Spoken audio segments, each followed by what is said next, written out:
Thank you. This is a meeting of the Transportation and Safety Committee of Council, consisting of myself as chair, Mark Hollenbaugh, and Neocles Leontis. And this particular meeting was requested by the administration to assist in rendering some decisions concerning sharrows on some recent construction. And so we do have another Transportation and Safety Committee meeting before the first council meeting in November, as I recall, which will have an agenda consisting of more than just this one item. So with that, Joe has put together a presentation to get us up to speed so that we can be well informed for deciding.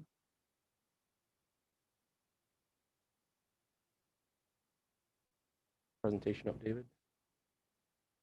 David's bringing up the presentation for us to share.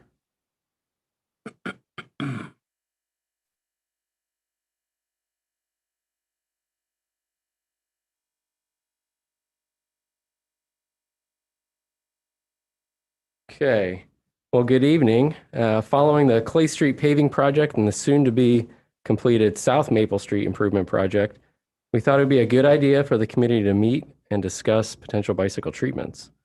But before we proceed, though, I want to take a really quick second to recognize the great works of Public Works, Water Distribution and Wastewater Collection Division, Engineering, and other city staff that have done a really good job in these neighborhoods with these improvement projects. So in order to get us through this, we put together the following agenda, just briefly discussing and summarizing the discussion, kind of going back to the Bicycle Safety Commission's work, looking at their considerations, and then specifically the issues on Clay Street and South Maple. Increased emphasis for bicycle treatments to be done in conjunction with paving projects has occurred over the last several years. Some recent examples include Conneaut Avenue, Fairview, Thurston, and Manville. These efforts is a culmination of work done by the Bicycle Safety Commission and the administration following guidance from City Council. A few years ago, the Bicycle Safety Commission completed a survey or study of potential bicycle routes in and around the city, largely looking at connecting destinations. The results identified various roads along with a designation of the desired treatment, sharrow or bike lane. Those roads were also assigned a rank of high or low. This list was overlaid with a recently completed comprehensive paving list so that the paving projects that were being developed could include the various bicycle treatments. And as in tonight, the various considerations could be discussed in further detail by council. As we have discussed in the past, sharrows are a visual reminder to bicyclists where it is safest for them to ride. It's also a visual reminder for motorists that bicycles may be present. And I'll get into the physical placement of the requirements for sharrows in a minute. Maple Street scored high on the Bicycle Safety Commission survey for sharrows, and Clay Street scored low. So what we thought is our objective for today would be to review both areas with you so that you may consider possibly removing parking along those roads. Joe, is this from Maple Street all the way from Sandridge up to wherever it ends, I guess, Conneaut?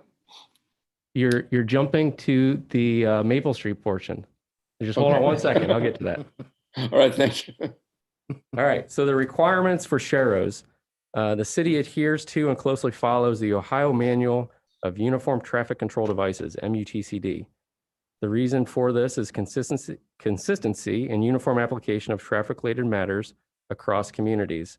Whether someone lives here, works here, or is visiting here, there should be some familiarity with the particular traffic signs and devices, what those mean, and what they're trying to communicate. It's a consistent application and allows for an objective approach to traffic-related matters. According to MUTCD, if on-street parking is allowed, sharrows are to be placed, and sharrows are to be placed. The sharrows should be located 11 feet from the curb or edge of pavement. If there is no parking on the road, sharrows are to be placed at least 4 feet from the curb or edge of pavement.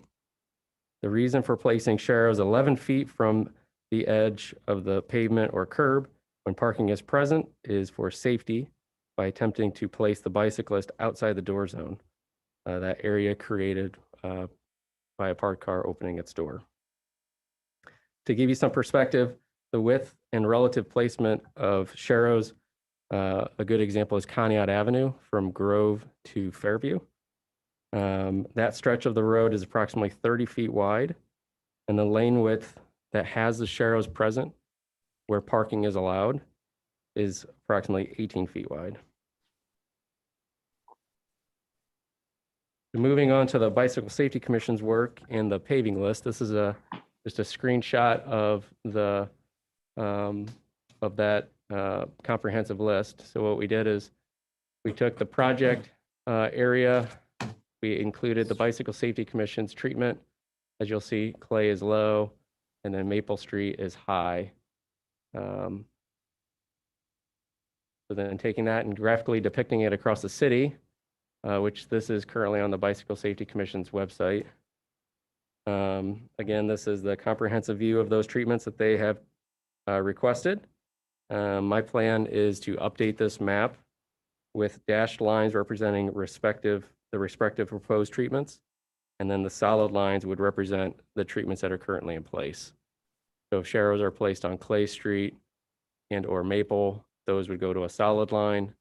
The planned would go to dashed lines. So getting to Clay Street, 2020 was a big year for Clay Street.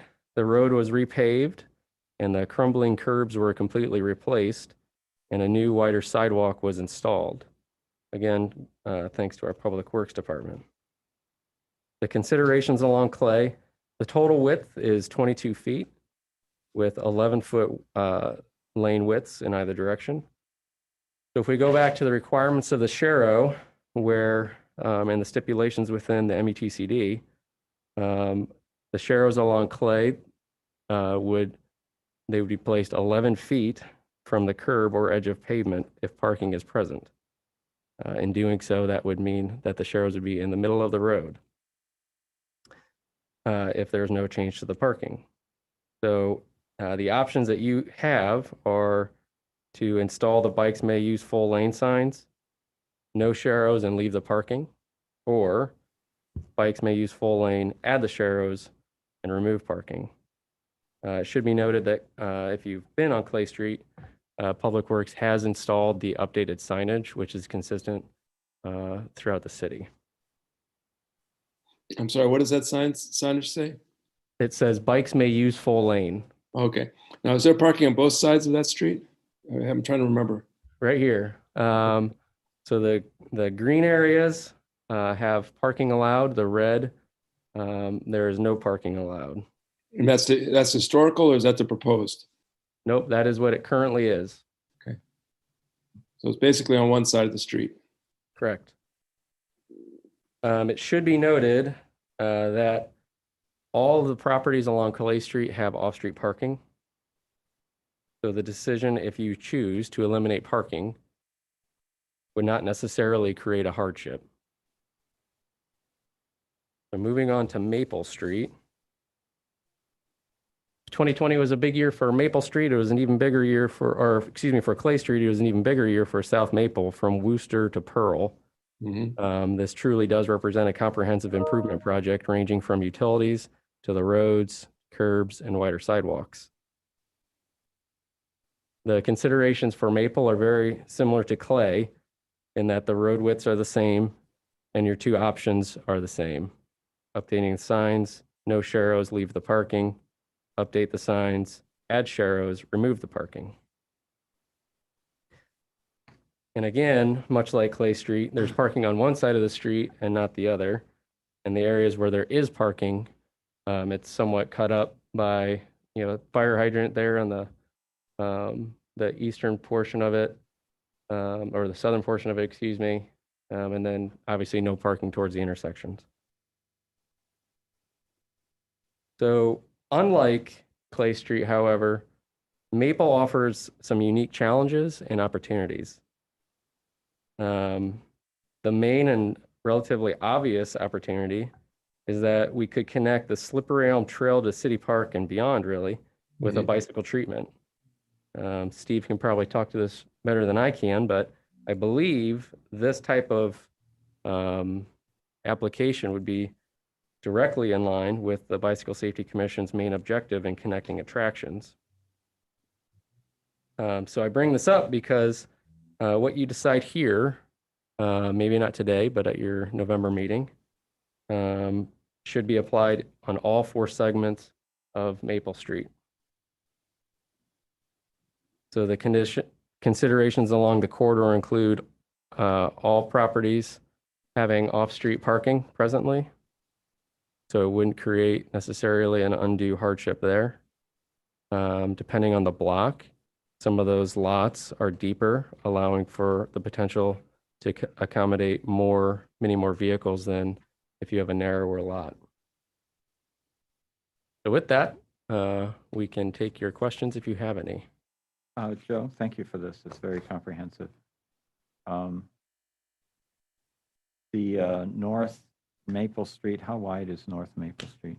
It's 22 feet wide. Same as South? Yep.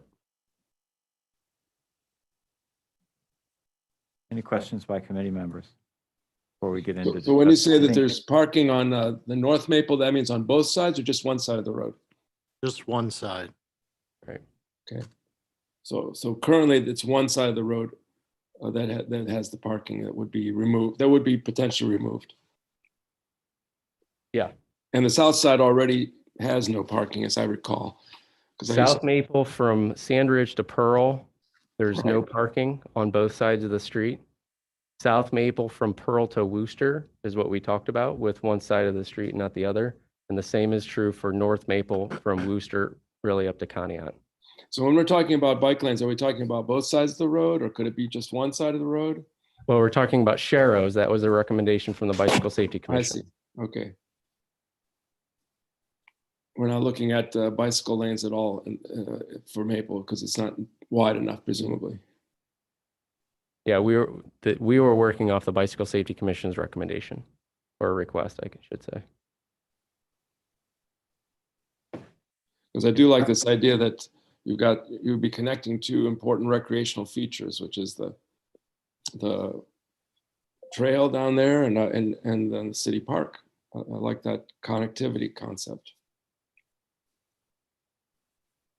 Joe, in Conneaut from Fairview to Grove, it's 30 feet, and it's not 15-15. You said it was 18-12. Right. So can a similar thing be done with Maple and Clay? They're 22 feet, but we wouldn't necessarily have to go 11-11. No, you would. would. The lane with parking allowed would have to be 11 feet in. So the Sharrow would be literally in the middle of the road. And then I guess the opposite Sharrow, it would be at least 4 feet in. So it would look a little bit odd, I think, if you had, a line of Sharrows going one direction in the middle of the road, which wouldn't necessarily be the safest thing if a car wasn't present. You might as well put a bullseye. Right. So, however, it being 22 feet, would the center lane marker need to be exactly in the center? The Sharrow going. Not Sharrow, the regular pavement. Well, we don't usually draw a center line on, Okay. residential. Like And that. Conneaut, there is a center. So is it possible to, I don't know what the minimum width is for a car. So on Conneaut, there's the 12 feet, and then there's the center marking, and then there's the marking that was the center briefly, and then you've got the side with the parking. So my question is, since Conneaut is not, the center lane is not in the center, is there a provision for Clay to move the center lane a bit south so that there's more room because there's parking on the north side? I don't think you could do that. Yeah.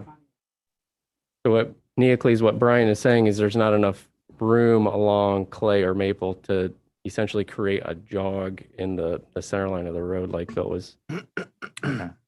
So the reasoning is it's just not wide enough. You need at least 12 feet or well, I guess. Yeah, 11. you would need enough room to accommodate the parking lane plus a traveling lane plus a traveling lane, which is what you have on Conneaut from Grove to Fairview. And we don't have that luxury with 22 feet. No. Okay, so that being the case, if we take this in 3 segments, for Clay, the choice is to put the decals on the street, inappropriately named Sharrows, and remove the parking, or just not put the Sharrows down. Correct. A little bit of a history lesson. A number of years back, not that many, but before I was back on council, there was a discussion, a very similar discussion, about the portion of Conneaut between Grove and Fairview. And it amounted to the discussion of whether or not to eliminate parking on the north side. And that did not, the decision ended up being to keep the parking. So we have a similar situation now on Clay, as well as portions of both sides of Maple. Well, is it Option really A. similar, Bill? Or were there some properties that didn't have their own parking that needed the street parking? It's, I think that the properties on the north have access off of Liberty. So the question is, was there enough parking for those particular homes on the north side? And there are some on the south side that use that parking as well. And the determination was that it would be not enough for them without substantial added costs, would be my guess, to do that. Now, of course, if you eliminate the parking, people make do as best they can. Part of it was there were a few places, particularly close to Grove, that were apartments. But on Clay, there's apartments too. So does that answer the question? Well, we were told that on both Maple and Clay, there is enough off-street parking in this case. I'm not sure how that was determined, and I don't know if it includes, I know some of the old houses that are apartments, and I think all of them are Maple. But, I didn't quantify that each has enough. I think that's probably relative to the individual property and the people that live there. Yeah. What I said is each property has Yes, access sir. to off-street parking. Okay. And then the other question I have is, well, can we do Sharrows for the parts that don't have parking on South Maple, and then put the signs for part, can we do, or is it like all or none? I guess that's my big question. Good And question. I'd like to hear from Steve a little bit. If Steve is there, I don't know. Steve has some comments he wants to make. Yeah, Steve, I think that we have enough time for a few minutes. Steve is the chair of Hi, the Neocles. Bicycle Hi, Steve. Safety Commission. So part of my concern is, was that we should be able to do the same thing on Conneaut, on Clay and Maple as Conneaut, but I didn't realize at the time, first of all, the restrictions of you've got to be 11 feet from the side of the road to avoid that door zone. That's important.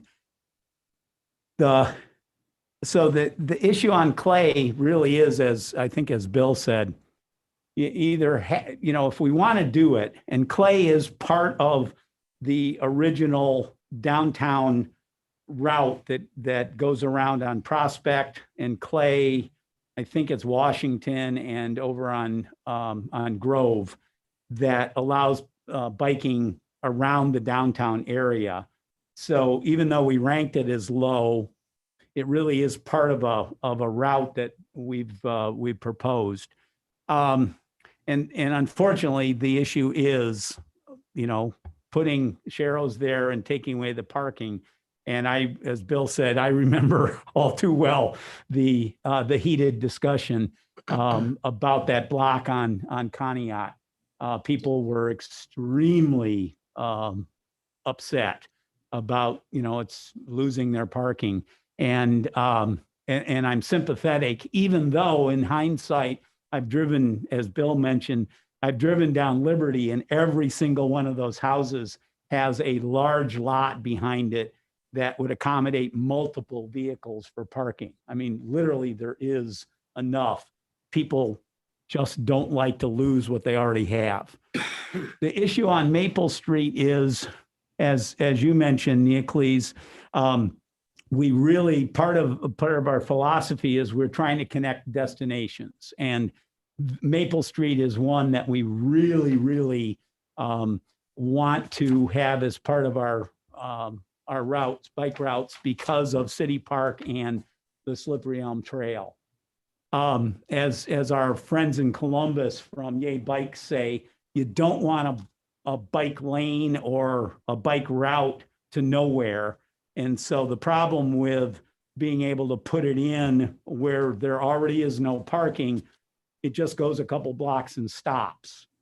So it is one of those options where, again, you're going to have to decide, is it worth the controversy to have people really upset? And I'm concerned as a cyclist because I don't want that kind of animosity between the residents and the and cyclists in town. It's just, not a healthy thing. I'm a strong proponent of it. It's one of those where I certainly wish that Maple was wider. I just think that it's, and you really do have to make that a route, and you could make it a route without Sharrows, but it's obviously, as Joe has already said, it's symbolic infrastructure that says we have bikes here. So yeah, I'm glad I'm not on council because I want to recommend it for Sharrows, but I also don't want to take the parking away from local residents because it does cause an issue. So But the parking is only on one side of the road, right? Correct. So why not put signs on one side that where the parking is, and then put Sharrows on the other side? What's wrong with that? Probably nothing. It might be better than, it indicates that there's a bike lane there, and not putting it on the other side. I don't know of any. Well, you can still have the sign that says cyclists use uses full lane. You could still have that sign on the right side. Sure. Where the parking is. That may be could be another alternative, just to do it on one side. Does that help? Yes, thank you, Steve. Sure. Okay, thank you. Let me try and organize the thoughts a little bit.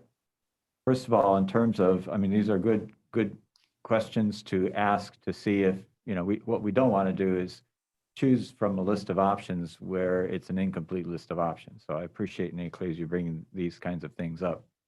In terms of a Sharrow going one direction but not the other direction, not everybody is as into understanding the nuances of what Sharrows are to, that's why they pay us the big bucks, is to deep dive into these. My fear is, one of my concerns is if we put the Sharrows on one side, that sends a message that bikes can go that direction. And I think that is a case of the cure being worse than the disease. In terms of removing parking, to me, that's a non-starter. And possibly there's little snippets on South Maple that maybe we can just sort of, yeah, they're there, but there's not a whole lot. I drove it today, and it's Sand Ridge to Pearl is pretty nice in terms of the possibility of Sharrows. When you put Sharrows in, it's like bike lanes. Like if you're driving in Ann Arbor loves bike lanes, but they're there for a block, then they disappear suddenly, then they show up again, and that seems kind of dangerous. to me. So the share rows part of the way we have to be very careful with. Still So, have the option of putting those signs that say, oh, the signs are there. They're going to be there. The signs are there. so the signs are there regardless whether they're sharrows or not. Yeah, regardless, there's the signs. Okay. And so if we put share rows on, let's pick Clay. We could pick any of them, but just to visualize Clay. We put share rows on one side of Clay, that's sending a message we don't want sent. If we don't put share rows there, but regardless of putting signs, people can still ride their bicycles on the street there. And, you know, my vision was that you put share rows not everywhere, because then it just gets lost because there's just too much. People get used to it. But to put them on the key routes. And you put them on the key routes, then you can just, anybody who wants to bicycle, just say the key routes are the ones with share rows, and there's a map and everything's cool. But we are constrained, as in so many situations with the city, by many years ago past decisions, like how wide to make a street. So if we go with not removing parking, then we pretty much on Clay Street, we can't put share rows, but they can still use, it still can be on a map. And on Maple, I guess I would segment Maple into three parts: Sandridge to Pearl, Pearl to Worcester, and Worcester to Conneaut. As far as being a good route, that's a good route. I mean, that's a good route. You've got from Sandridge to Pearl is, relative to many areas of the city, pretty good for bicycles. It's a little iffy with Pearl to Worcester, but it's not like it's a major, you know, narrow road, tough to navigate. And then you get from Worcester to Conneaut, and that's like vintage residential. You have cars, but you don't have crazy amount of traffic. So we can still have these routes be key routes and on our maps, but in terms of putting share rows, again, while maintaining the parking, I think that it's problematic. Except again, we might be able to do something from Sandridge to Pearl. So from Sandridge to Pearl, we could put them on both sides of the road, right? There's some parking along the west side, correct? No, there's no parking at all from Sandridge to Pearl. Oh, well, then there you go. We can. Okay, so then from then on, there is parking. And so when there's parking, they have to be 11 feet. So that's the middle of the road. So what if we just put sharrows, some of them facing one way, some of them facing the other way? You could alternate them right down the middle of the road. So you maintain the continuity visually, so everybody knows, well, this is a bike route. But then you have to respect the law about the 11 feet. Yeah, there. If you go down Conneaut and Fairview, there's a share row every, well, not exactly 1.5 feet, but there's a whole lot of them. Depends on when the streets are, when you turn, and so forth. So there are certain, those are pretty much set requirements. The requirement is every 250 feet with the exception of intersections, like you said. So the idea of strategically placing them within the 250, and then if there's intersections, there's not a whole lot. Well, there's a few intersections between Pearl and Worcester. But in terms of Worcester to Conneaut, there's Morton and Wallace. There might be an alley. No, There's no intersections? Nope. Okay. Then maybe, maybe there's a vacated alley. I know there's like Adams, but that's south of Pearl, so, okay. So let's see if we can get something done. Clay Street, what's the pleasure of the committee?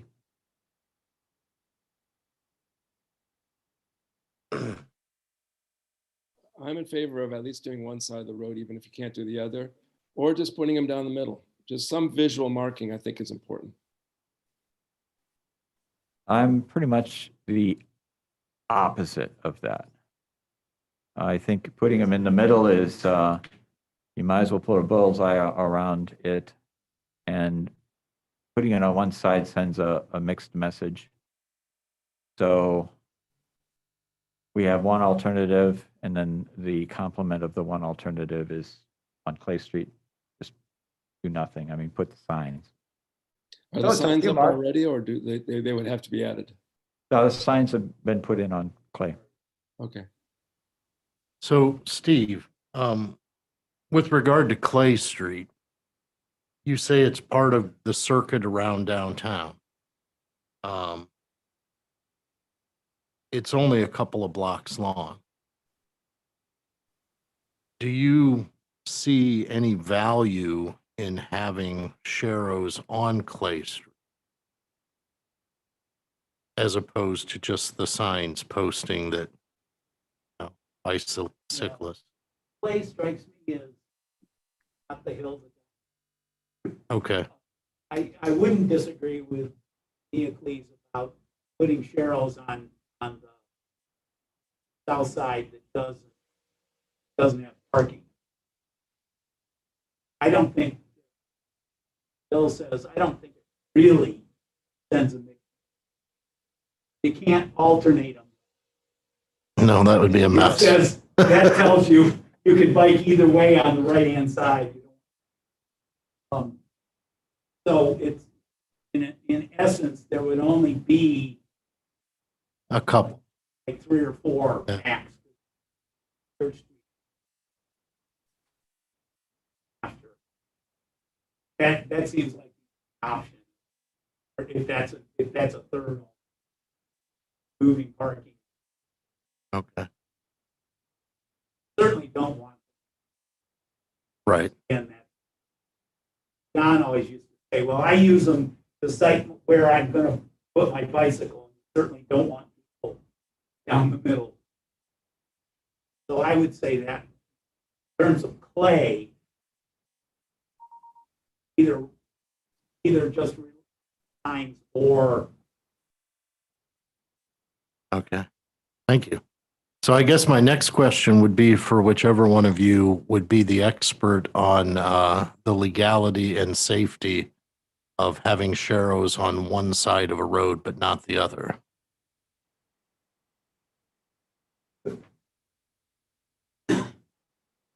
Well, looking at the MUTCD and reviewing all that, I don't think I've ever seen it where you only have them on one side, not the other. Okay. Because I think it's very confusing to say it's okay to go this way, but then have absolutely nothing for going the other way. Okay. I think you need to look back at what Joe put down as the options for each street, and those are your choices. Okay. Instead of trying to come up with a kind of a hybrid of your own, I think you really need to look at take parking off or keep parking. And that'll help us decide where the Sharrows need to go. And the signs will be there no matter what. But the question is about the Sharrows with or without parking. Okay. All right, so then with Clay Street, our option is signs or no parking. And you're for signs, Well, there'll be signs regardless, but right? so the question is, well, let me just put it this way. I move that on Clay Street, we have the signs, don't restrict the parking, and no Sharrows. Right. Neocles, now that we can't do Sharrows on one side of the road, what are your thoughts on Clay Street? Oh, we can't put them on the side of the road, and then Steve said he doesn't want them in the middle of the road. Is that right? Because I did understand we could have them 11 feet from the edge.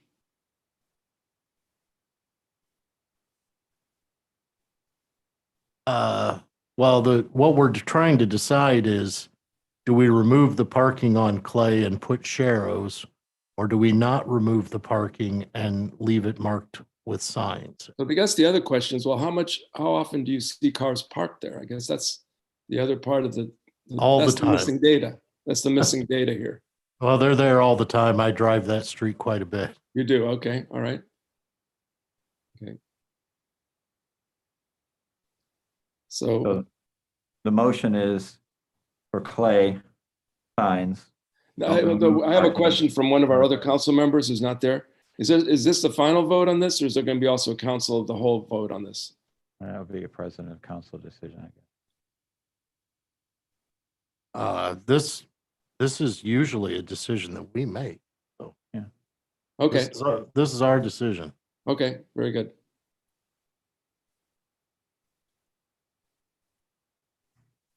So there's a motion to just leave Clay Street alone, right? To market only with the signs. Signs, don't remove parking, no share rows. That's the motion. It has not been seconded. I'll second. Okay. Any further discussion on this?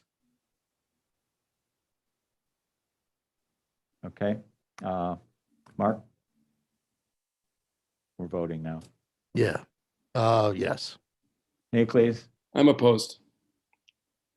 Harold, yes. So by a 2-1 vote, Clay Street is signs, don't remove parking, no share rows.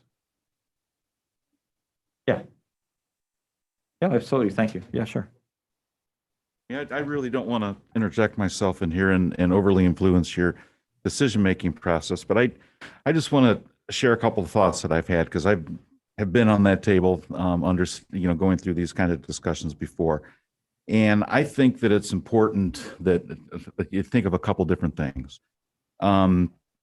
You brought up the situation with Coney. I remember it was loud, and council, at that point,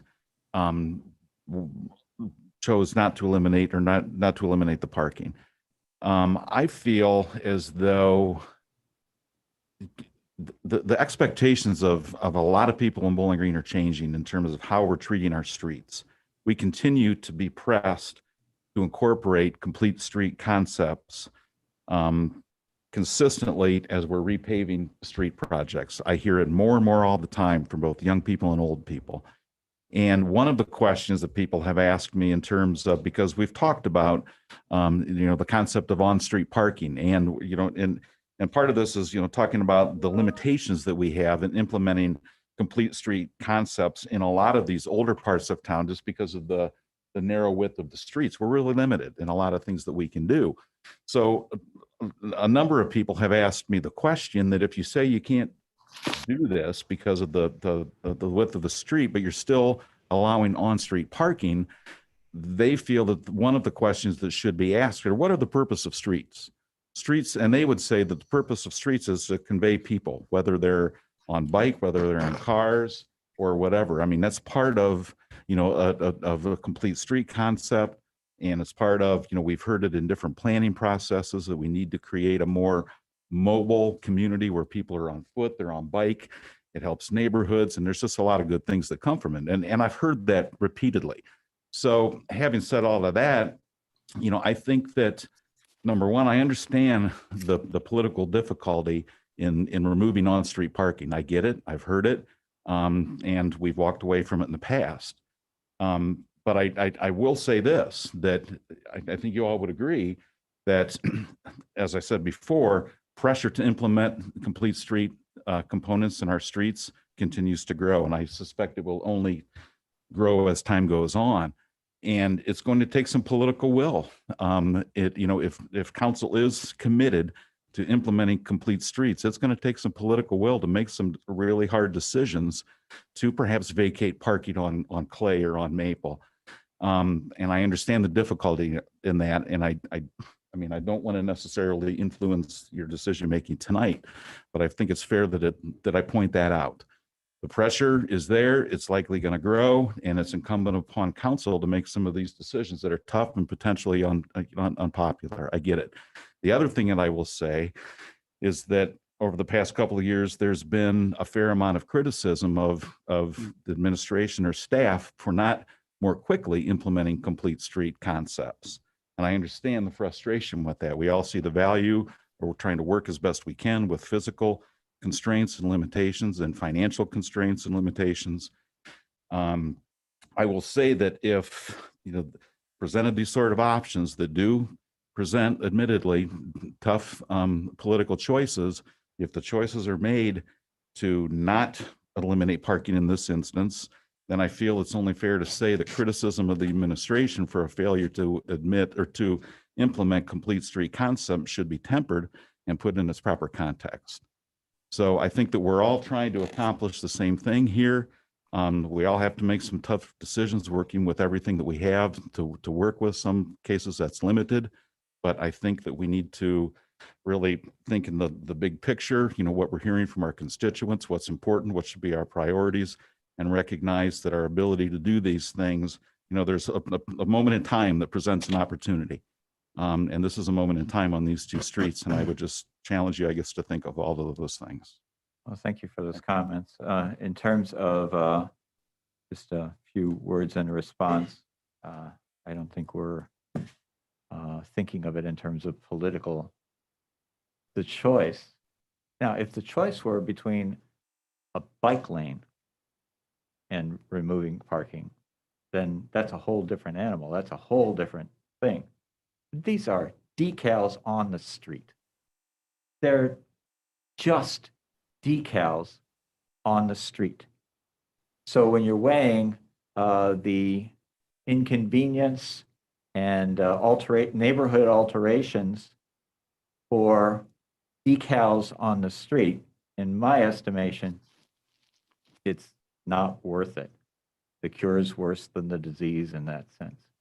But in terms of if we had a grander thing, like Court Street, for example, Court Street connects.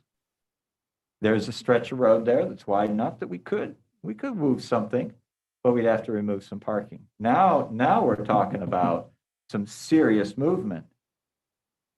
Share rows at the expense of eliminating parking, when you can still take that route, you can still take the route. The only difference is whether it has share rows or not. That to me is really it's not worth it to disrupt an entire neighborhood. And I know from, going to different neighborhoods, there's some, like, for example, toward Sand Ridge, toward Main Street, where there's just not enough parking. It's not like, oh, well, I'd be inconvenienced to put my car in the garage.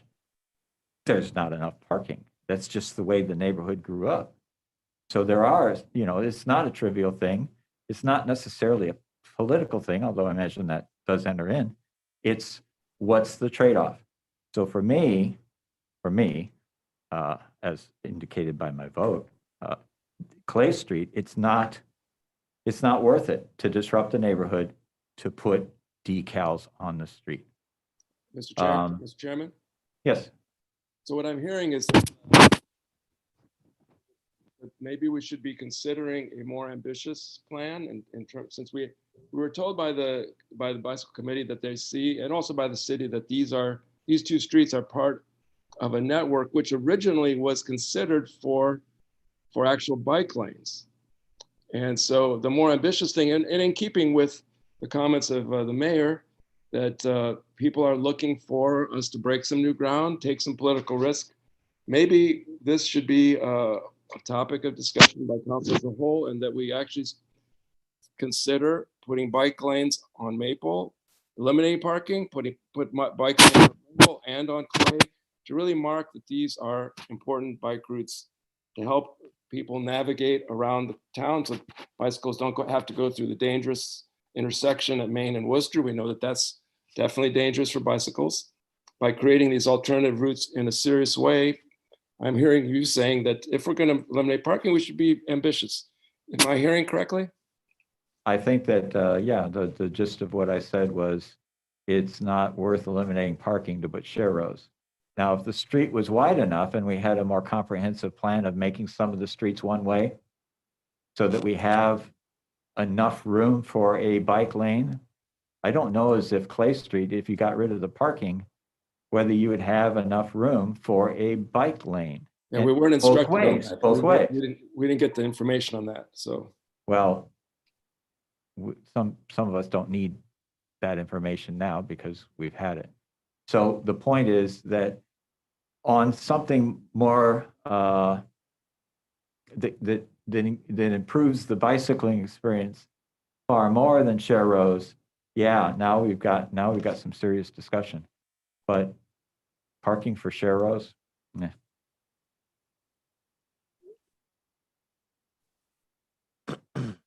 So we have could we have some information from the administration as whether bike lanes are an option on these streets or not? Can I make a suggestion? Please. It seems there's some information floating around that maybe we don't have a full grasp of. Would it be possible for us to not make a decision right now and hear from the administration between now and our next meeting? And I'd also like to hear, get a report or something from the bicycles. Okay. Just to, give us all the, how does the administration feel about this? Do they think that this should be a Shero situation? How does the Bicycle Safety Commission, I don't care what hill you're willing to die on. I just want to know what hill you want to be on. So if it would not delay things for you guys so much that There is a weather limitation from what I remember from a previous discussion that Brian explained to us. But I think we have time till next week when we meet. well, we don't meet again for what, 3 weeks? No, but we could also discuss this with the city council as a whole. I don't know. I just don't feel comfortable making a decision when I feel like there's information that I'm not privy to, and I certainly don't like to ever be accused of lacking political courage. So, Yeah, that's kind of a low blow. So what's the time frame?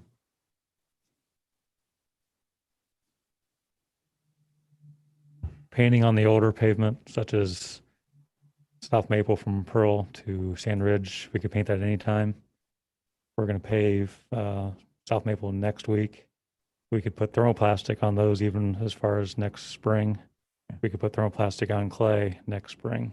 There's enough oil still in the pavement for those thermoplastic to bind with the oil still in the pavement even next spring. So early next spring, February, March. Oh, you probably Well, wanna it needs to be get- 50 degrees and warmer, so Oh, the temperature August. limit, yeah. So Okay, if you want them done this fall, the clock is ticking. okay. Yeah. It sounds like the will of the committee is to be more deliberate as opposed to making a decision now. yeah, I would just like to be able to wrap my mind around where everybody is coming from on this before making a decision. Can I take from what you said that our vote that we did pass by 2-1 to not put that on clay may be revisited at, Well, that vote rejected removing parking for Sheros, but it didn't consider. So yeah, I guess we can always change our mind. I don't know. So, and I are we think going to let that stand, or are we going to cancel it out? It was passed. I guess you could make a motion to undo what we did 10 minutes ago. I make a motion to undo what we did 10 minutes ago. second. I vote It's- yes. Any discussion?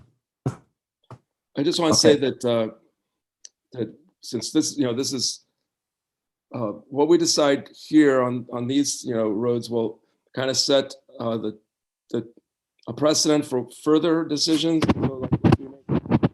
There's something that I've learned throughout the years, Nicholas, and that is Pardon me? precedent is, there's no precedent for I don't precedent. mean, it's going to set a tone. And so so that we need to be, I am in favor of the idea of being deliberate. I'm in favor of what Mark said, let's be deliberate. And I'm seeing it in terms of the new expectations that the mayor laid out from that we were hearing in the community, so that we get off on the right foot and then not do things one way, and then later we do things the other way. And then You mean like consistency is tonight's very meeting? important.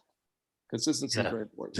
Exactly like tonight's meeting. Yeah. Okay, we have a motion to undo what we did about 15 minutes ago with Clay Street. You want to second it, Nicholas? Yeah, I already did. Okay. I vote yes. Nicholas? Yes. And it doesn't matter what I vote. Okay, We'll So- pick something. pick something. Sure. All right. Good job. All right. So anything else that we can't get done tonight, or should we adjourn? I think we've successfully accomplished nothing. But we took We've enlightened almost ourselves. an hour to do it. So And we've, There you go. we've identified information we need more of. So that's important. I move that we adjourn. Second, All in favor? aye. Aye. We're done. Good job. Is there another committee meeting after this or anything? There's a sidewalk commission meeting starting 10 minutes ago. Oh, okay. So